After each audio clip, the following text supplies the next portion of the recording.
Construction జరగాల. ఆ construction infrastructure సంబంధించిన వర్కర్స్ అందరూ మనకు ఉద్యోగాల అవకాశం వస్తాయి.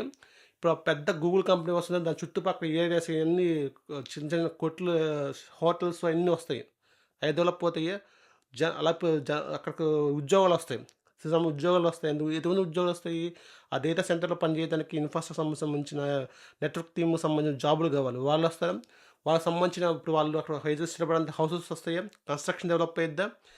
ఈ రకంగా చుట్టుపక్కల అన్ని చాలా ఏరియాలు డెవలప్ అవుతాయి. ఇన్‌ఫ్రాస్ట్రక్చర్ డెవలప్ అయ్యిద్ది. చుట్టుపక్కల చిన్న చిన్న షాప్స్ వస్తాయి. అలాగే దీంట్లో ఇప్పుడు డేటా సెంటర్‌లో network team, manual fittings jobs వీటితో పాటు లేటెస్ట్‌గా ఏఐ, ఎంఎల్ జాబ్ సంబంధించిన డెవలపర్స్ కావాలి. డెవలపర్స్‌ని తీసుకుంటారా?